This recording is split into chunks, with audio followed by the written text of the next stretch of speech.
I like that. Timberwolves get the 28-point win at home against the Utah Jazz, who moved to 2-5.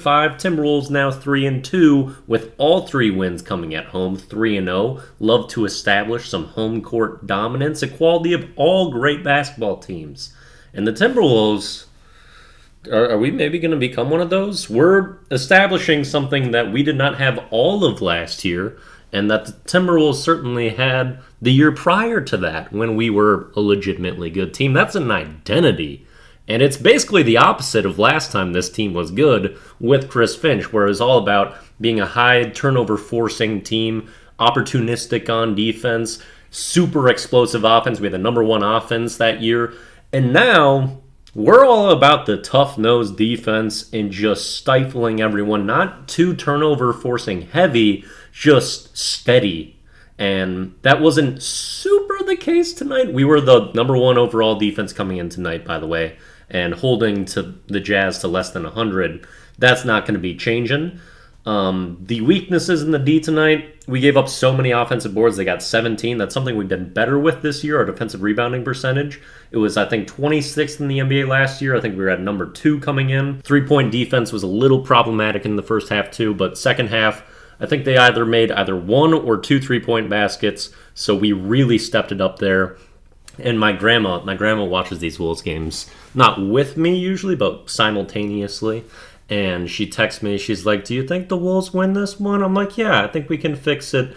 We kind of gave up some three-pointers and weren't steady for a small stretch that let the Jazz really come back as Lauri Markkanen hit like 3 threes in 2 minutes.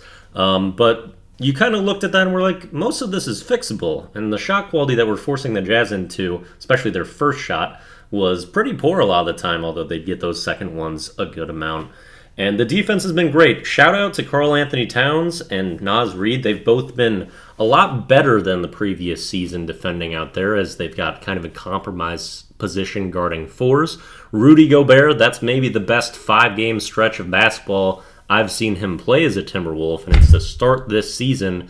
As I've mentioned multiple times, he looks different, another double-double, and he's not stuff in the stat sheet, but he's just way better. And I mentioned Anthony Edwards has figured out how to pass to him a little bit better. Kyle Anderson, Mike Conley, very good with that already.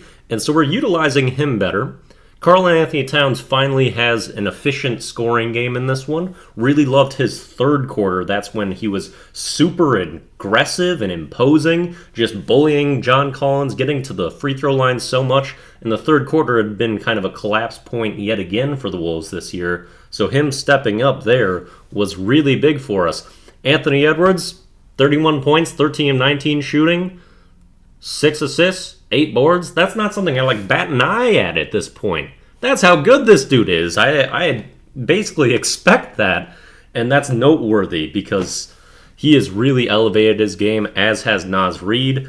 So consistent this year, 16 points out of him again. The other front court bench player of Kyle Anderson, they may call him slow-mo, but he was exactly on time in this one. Buzzer beater on a pretty quick release jump shot, and he's been playing phenomenal to start this year. Also got to give a shout out to Mike Conley for how he's been playing. We're 5 games in. Mike has 1 turnover.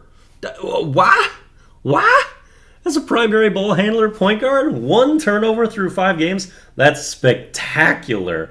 And he's also getting you extra possessions on the defensive end. He's so smart. He'll draw some charges, offensive fouls, getting some steals. And so those possession differences with Conley is so huge, and having a real disciplined, smart, and trustworthy point guard is huge for this team. Last big-time positive to get into in this one before we talk about some negatives is Nickeil Alexander-Walker, who still has not found his offensive game. 0 points tonight, but he had 5 stocks. He was so active defensively, constantly getting strips, which I think they must have counted some of those as blocks, but just active hands, stripping the ball from people. That happened. He had like 4 or 5 pokeaways, and he was just really great for us on that end.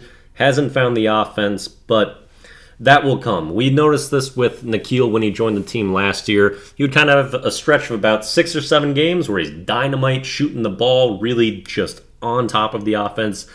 And then there's not a lot of middle ground between his good and his bad, which was true against Knight 0 for 3. However, he played a lot better overall game, and I was happy to see that. And I would like to see Jordan McLaughlin and Troy Brown Jr. be kind of inserted into the rotation a little bit more. It's probably not a bad thing out of Finch early on to really kind of emphasize the trust he has in Shake Milton and Nickeil Alexander-Walker despite their slow starts offensively.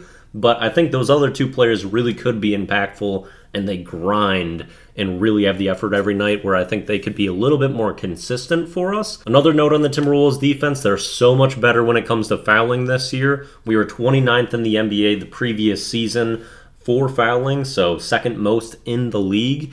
And now we've patched that up a good amount. I mean, it's only 5 games, so who knows? But Karl Anthony Towns hasn't had serious foul trouble.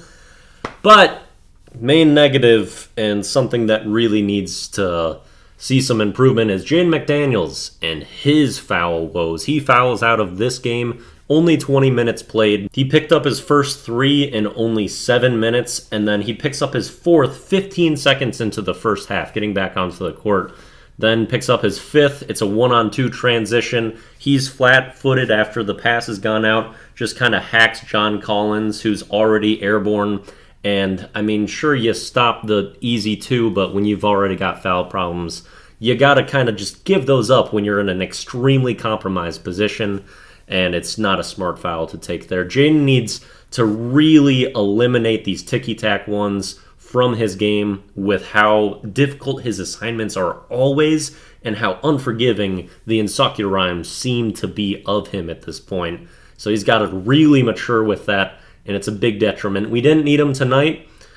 We're going to need him most nights if this team is going to be successful. Overall, that was a sweet game. I don't expect a lot out of this Jazz team record-wise, but they play well. They take the game seriously, and early on in that first half especially, they were doing a lot of things really well, swarming on defense, really taking advantage of some just small mistakes from the Wolves and punishing them extremely. Lauri Markkanen's a stud, so this is still a good team to go out and beat, and there aren't really going to be gimmies out there even when records don't look super great. So that was super great. Yeah. All right, next game's on Monday. Got the Boston Celtics at home. This is going to be a big test. Let's see.